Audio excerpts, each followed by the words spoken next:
Many players have wanted or suggested features that should come to Rise of Kingdoms, whether it be being able to reset commanders or adding new special commanders into the game. And in today's video, I'm going to talk about 5 or 6 features that will never ever come to Rise of Kingdoms. 6 things that will always be ruled out. So if you want to know the 6 things Lilith will never add to Rise of Kingdoms pretty much ever, you want to stick around until the end of the video.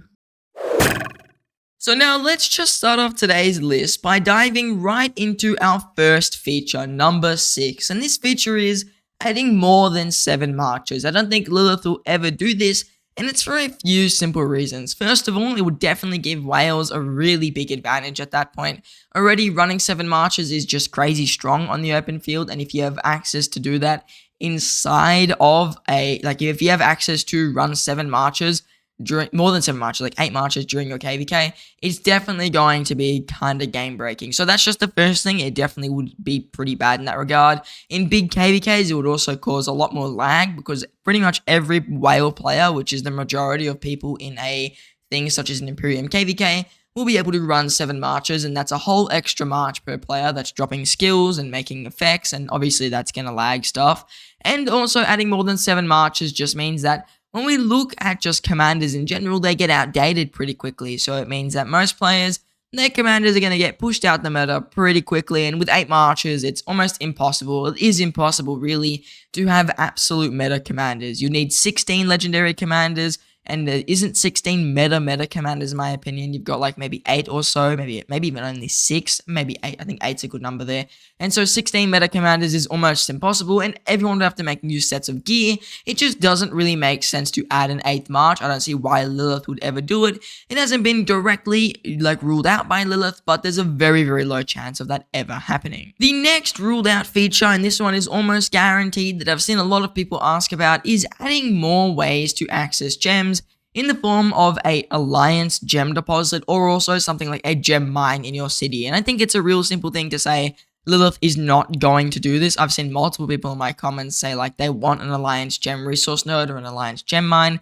It would just be too OP. I mean, every single alliance would have it down, even if you could only gather like 400 or 500 gems out of it. If every single person in the alliance is getting 500 gems from it, that is kind of crazy the amount of gems you'd be getting for just sending 1 march instead of having to go to a ton of small gem deposits. And also adding a gem mine into the city, pretty much impossible to happen. I mean, unless you're getting like 1 gem or like 10 gems a day, really it just wouldn't really be a thing. And 10 gems a day in like in 100 days you'd get 10,000 gems. It's a crazy high number for just passive gem gain. So I don't see why Lilith would ever really add a gem mine into the city, and adding an alliance resource node for gems is almost guaranteed to never happen, even though I've seen a lot of people say it kind of makes sense if they add one because we've got a food, we've got stone, we've got a gold, and also we've got a wood lot.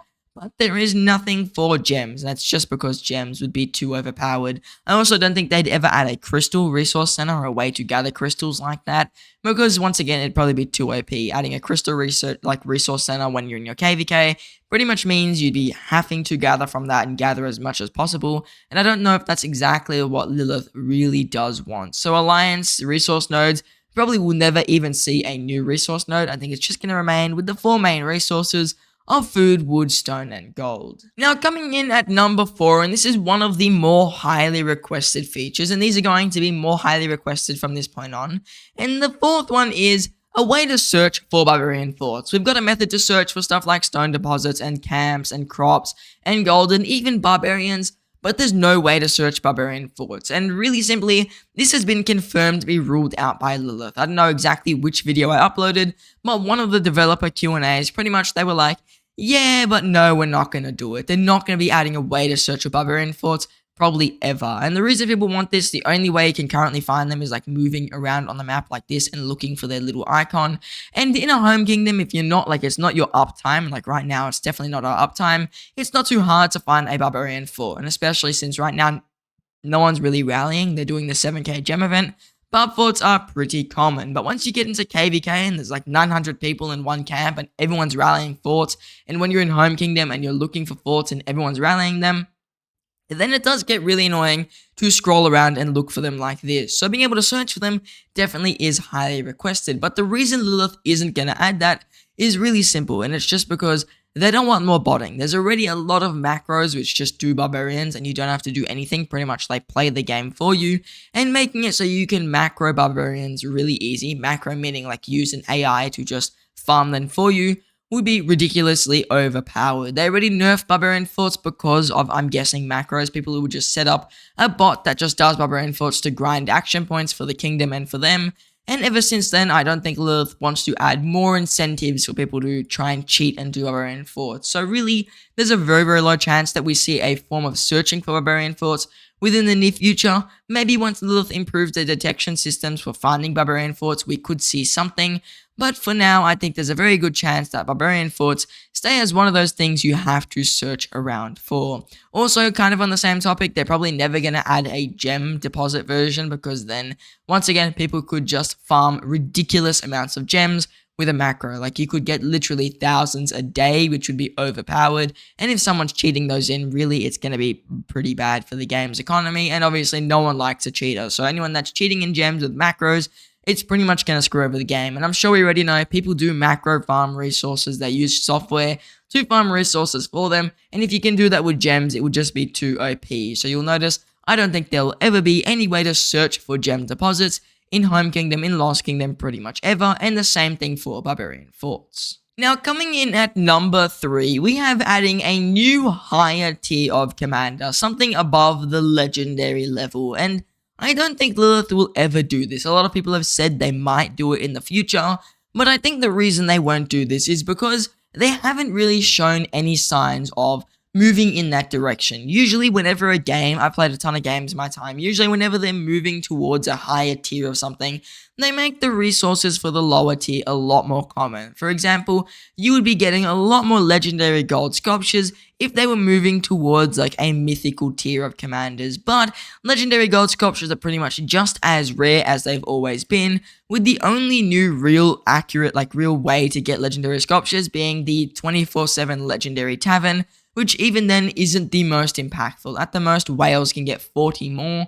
if you get 4,000 of these points, which pretty much no one is going to get. So you'll notice I don't think there's pretty much any chance Lilith adds a mythic tier of commanders, just because the game is not set up in that way. The resources for legendary commanders are still ridiculously scarce, and when we look at a possible mythic tier, who knows how scarce or how difficult those resources could be. Not to mention that every single VIP level so far hasn't had anything but normal legendary commander sculptures, so if they added a mythic tier, only like the whaliest of the whales would be able to access it, because you'd probably need VIP 19 to get any of these mythic commander sculptures. So realistically, I think the chance of us seeing a new legendary, like above legendary tier of commander doesn't really make sense. Another thing that also really does tell me they probably won't be doing this is the fact that when we look at commanders like Zulang and all these new legendary commanders, they've got power creep. They're just getting stronger than the other commanders, and because legendary sculptures are still rare and they're still very valuable,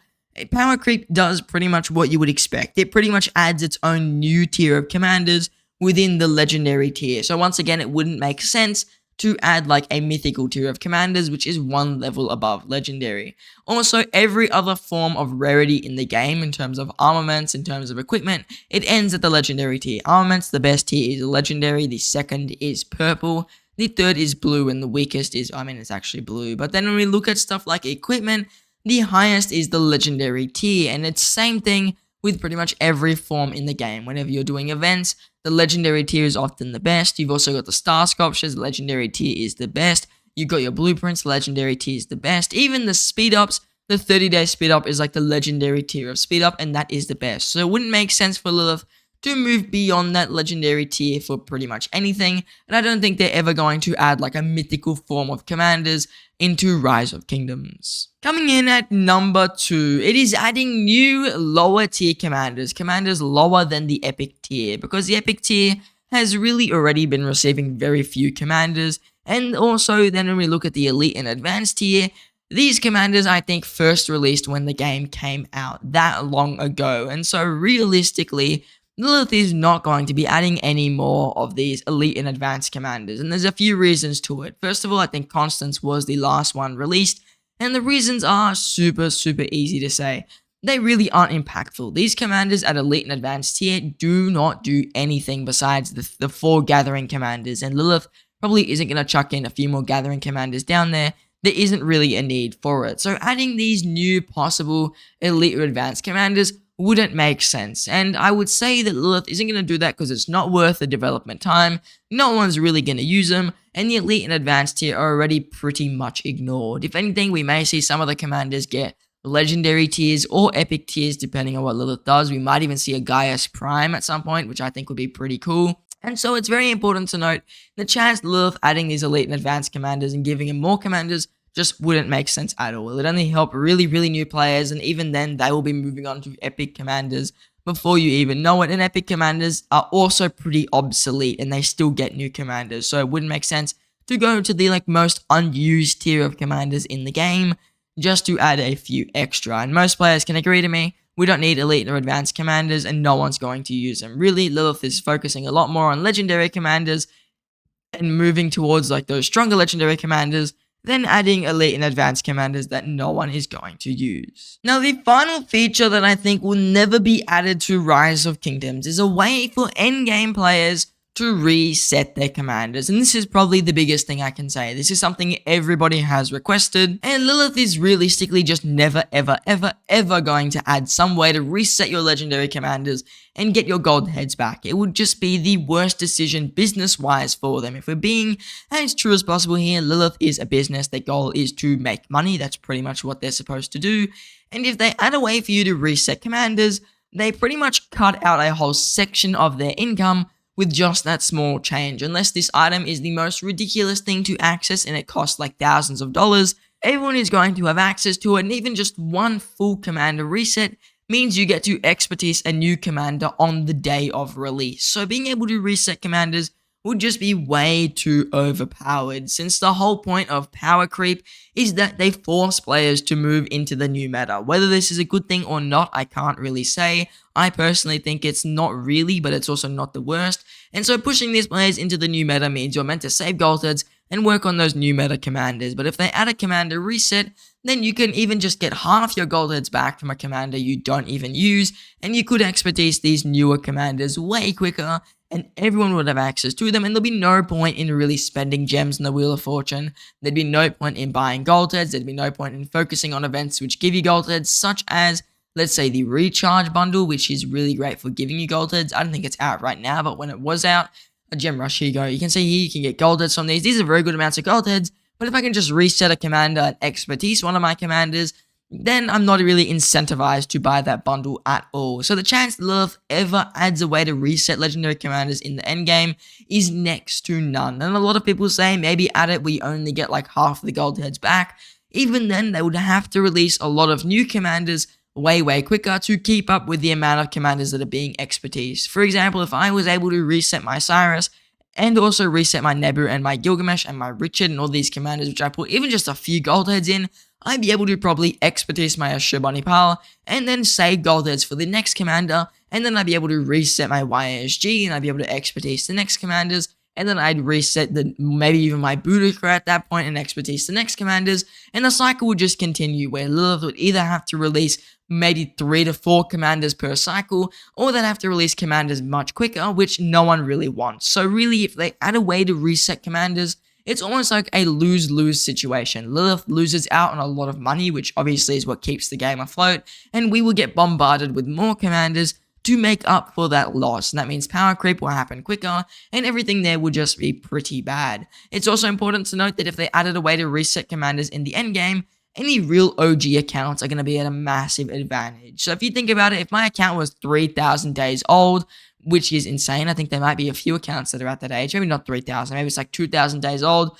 If I had all of these commanders which I had expertised over the years, I'd be able to just reset them. For example, a lot of old accounts put gold heads into Martel and Richard, who are meta commanders, and gold heads into people like Edward of Woodstock. So you could reset those commanders and have thousands of gold heads, and you could just max the new commanders. And because your account is really old, you can almost continue that cycle forever with the extra gold heads that you do get. So it means that old and OG accounts will be at a massive advantage compared to new accounts, which was already a pretty big problem in the game. So if they added a way for you to reset commanders really easily and even just in general for the end game and giving you generic sculptures in return, it would pretty much ruin the whole entire legendary commander economy, and old accounts would just get a massive boost and any newer accounts would get screwed over. So now that we've made it to the end of today's video, I just want to tell you guys that I am doing a live stream tomorrow at about, I want to say 22 UTC. I'll have the exact time linked in the pinned comment and also in the description.